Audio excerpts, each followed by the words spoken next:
Good morning, everybody. Thanks for logging in. We've got a decent group here in Morrow, so we'll just jump right into the packet and go through here. Disclaimer, some of the information could be a little depressing, so MCP is not responsible for any of your psychiatrist bills or anything like that resulting from this information.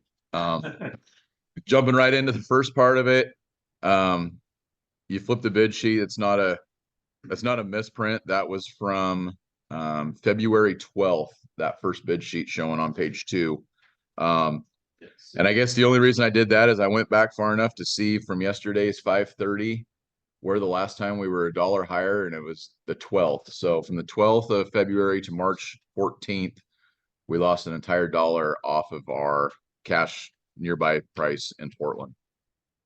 Um, Multiple reasons for that, but basically what it comes down to is just lack of demand. Um, Lack of demand and trying to be competitive with world values. Uh, Looking at, the bid sheets showing pretty much flat priced all the way down.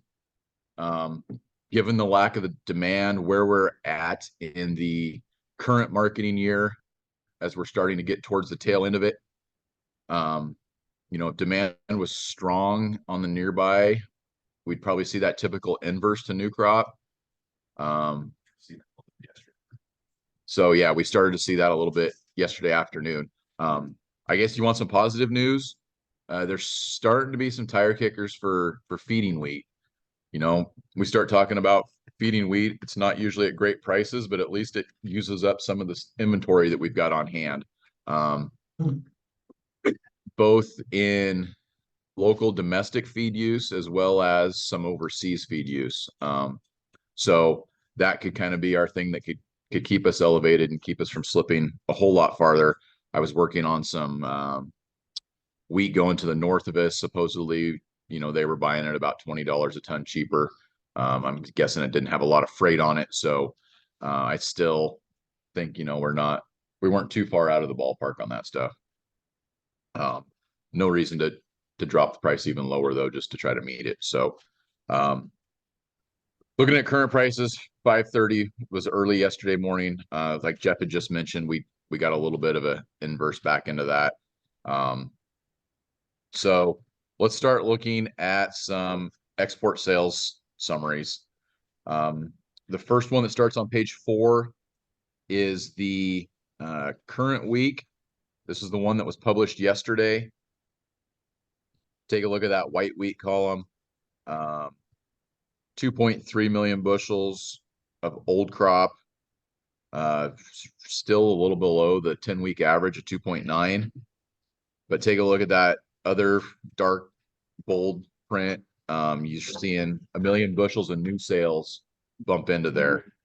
So what I want to do is I want to do what we typically do and jump to the white wheat report on the breakdown, page 11. And what we've got is the new crop sales indicates it was to the Philippines. That's routine business. Those guys are usually way out ahead of the curve, buying many months in advance. So that doesn't surprise me at all that they're some of the first ones coming to the table. What I want to look at though is our progress for the year. So on the page 11, that left-hand column, the middle graph, just because I like to be a kind of a visual guy. We take a look at that dashed, I'm going to call it the more orangish red line. That is the pace we've got to be to meet the USDA estimate for our export sales. You can see that we're in the first week of March here, and USDA uses through May as your marketing year. Right now, it looks like we're kind of on pace right to hit that. Even looks like we're slightly above pace. You look at the more yellow tinted line, that's where we were last year. So it kind of gives you a visual comparison of this year versus last year. And then if you take a look up top in that group of numbers, you can see that our USDA export estimate, which that is to meet that reddish dash trend line, that's based on a projection of 155 million bushels. take a look across there. That's going to go back 5 years. And you can see that's the second lowest number and a fair amount below, 44 million bushels below the 5-year average of 199. So just because we're looking to keep pace on the estimate for the year doesn't mean that that's necessarily a rosy number to be hitting. My concern though is we're slightly above pace, it looks like the last couple of weeks, but as we start to get towards the tail end of this marketing year, it gets harder and harder to book new old crop sales, just because of the timing involved. Usually if somebody's in the market to buy wheat right now in, March, it's for a shipment period of May or later, or we're even seeing new crop right now, that sale that happened there. So what that's not going to do though is really see an increase in those blue lines that you see going vertically, indicating our total for the year. So what I did is I went back and printed out the export sales summaries. If you flip to page 12, that is the front sheet for basically the last report for the marketing year in 2023. And so you're able to kind of look and see what your white wheat sales were for the last 10 weeks. So on that report, that's a May 18th of 2023 is the week that was reported. And you can go through and see that, those export sales were pretty minimal, for that point. And then jump to page 13 and you can see those blue lines, vertical lines, where it shows, where we were on expectations, how those kind of level off here from March, April, and May. And it's not uncommon or very alarming to see it slightly dip below. And what that is, a lot of times it's not like a sale got completely canceled. It can be, but what that is, most likely, you can look over there and see on the right-hand side for that week, Vietnam had canceled an old crop sale and moved it to new crop. So the line came down slightly showing that week. So I guess if you want to know, and then I also did, I went back to 2022 with that same information on page 14 and 15, just to show, we're getting to the point of the marketing year where it's not real promising to really increase our current sales or sales for the current year. Everybody's starting to focus on new crop. Export business out of Portland, or we just call it Portland. It's the export market, even though they're not all located in Portland. Some of those guys, early this week, I heard rumors that they weren't even doing front month bids. They didn't want any wheat basically until June. They weren't even given a bid until then. So that tells you that the nearby, we just don't have the demand. They have what they need. They're not anticipating a lot pop up. Yesterday was kind of, I guess reassuring to see some potential business pop up, but you've also got MAF on their tenders. I was reading a wire yesterday. They're interested in some of their recent stuff on Australian crop, which is obviously not good news for us. So that's kind of our outlook on cash. Not a great outlook. Decent looking new crop coming on. So we're going to need to see some demand spurred up. It keeps sounding like a broken record, but that's just what we're going to need to see a boost in those prices, or some support. Not even a boost at this point. I just take a support after seeing it lose $1 in basically a month.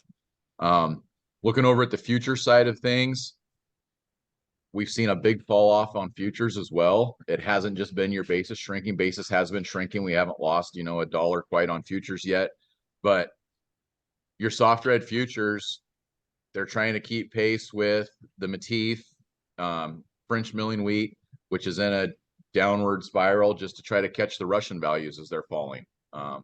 Russia just continues to keep selling wheat, cheap prices. So the world market has to try to, yes, it'll be priced a little bit above, but as that floor keeps falling, so is the support prices. What you've also seen is months ago, all the chatter was about China coming in and buying multiple cargoes of soft red wheat that was going to ship out of the Gulf of Mexico. Then we see that it hadn't shipped. people started getting uneasy. Well, this week, the reports of the cancellations started coming in. So I would assume probably next week's export sales report, you'll see some of those cancellations to the soft red. We'll have to make sure we look at that. We're not meeting for 2 weeks, but I'll try to remember to throw that export sales in if it's in there so we can see the effect on that. So does that mean when they cancel a sale that China's just off the hook, they walk away? No, it's agreed to when they do the sale. What happens? It can be, if they cancel closer and closer to the shipping date, the penalty can be bigger. But we also heard cancellations of potentially them canceling some sales out of Europe as well. So it's not just a U.S. political type deal in that regard. So that's really why you've seen your futures market, I feel, do the way it is, loosening up. Already had you start adding 30 million bushels to the balance sheet of carry out that you were expecting to put on boats and ship out, and it doesn't leave, then there's that much more glut of wheat. And where is that wheat? I mean, were they getting it in position down the river to put on ships, or is it up country? So that could cause a major kind of logistical logjam. So the rest of the report in here, I threw in a couple of articles. I didn't run the math ahead of time. I was looking at it. The first one is these are just a couple that came across, and it really kind of talks about some of the issues in Europe they're having, and Poland with their blockade, because they don't want, the Polish farmers say it's not a problem with Ukrainian wheat, it's with the Russian wheat coming into their country. But I was looking at that first article and doing some of the numbers, and they were talking about the number of bushels that one farm sends out a year, and it was in tons. And I started doing the equation, and it's like, we're talking, I want to say the one farm, I haven't, like I said, it was a week ago I ran that, but I want to say we're over like 1 million bushels or multiple millions off the one farm that they talk about the grains they export. And I'm like, we're not talking about a little small family farm in this instance. And then the other one is Lithuanian farmers' problems with the Russian grain, not Ukrainian. So, of course, there's a whole political hot potato, and speculation that Russians are shipping wheat,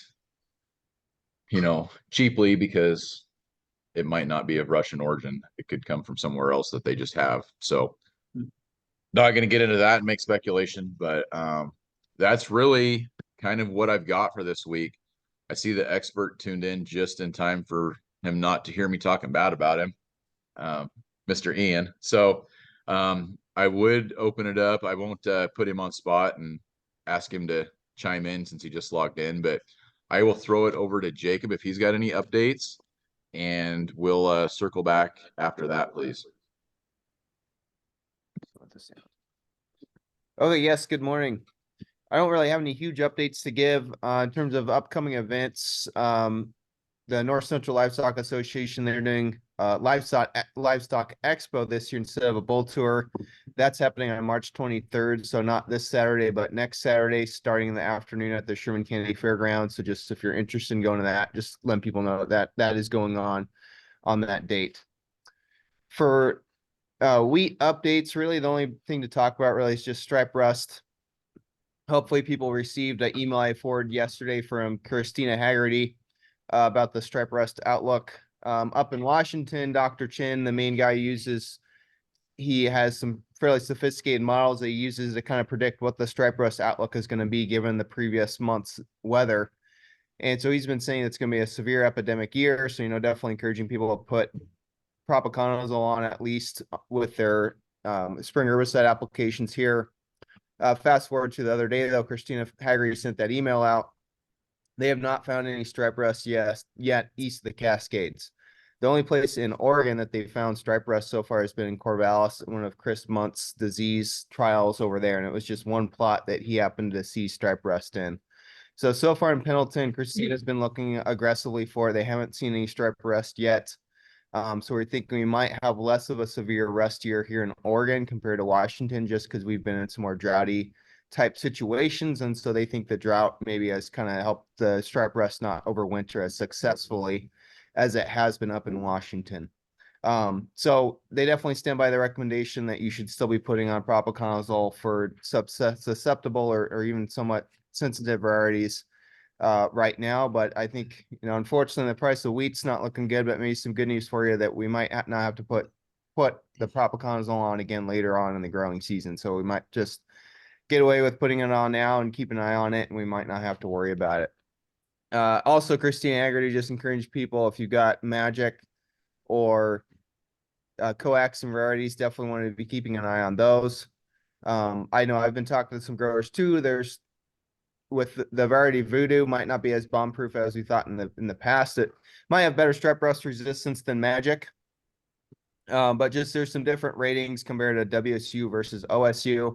And talking to Lima Grain folks too, they think that the Voodoo might do better for the rust situation here in Oregon just because it might have better early season rust resistance. And so here in Oregon, when we're really facing that rust pressure, Voodoo I might actually be doing better than compared up in Washington when the rust pressure really shows up in Washington. Often it's later on. And so it's past that early season resistance that Voodoo might have. And so then it hits the wheel a lot harder up in Washington. So still just telling people it might not be completely resistant. Just keep an eye on it like you should for any varieties right now. But just trying to add some clarification that Voodoo might not be fully resistant, but for most of our Oregon growers, you probably should be good using it compared to Magic or some other options. So just keep that in mind. That's the only update I have. Good luck with the good spray weather here coming in, and good luck with all the spring chores on the farm. Thanks, Jacob. Yeah, I don't see any questions in the chat. This will be, since I remembered to hit record, up on the website if you want to hear any of that depressing information. And like Jacob said, it looks like we're in for some nice weather. Starting to see water trucks and sprayers moving around here. Just remember to be careful on those first outside rounds till you get your bearings about you. I've heard of one sprayer maybe coming in contact with the power pole, but it will there's always one. So anyway, we'll talk to you guys later and see you in a couple weeks. Thank you.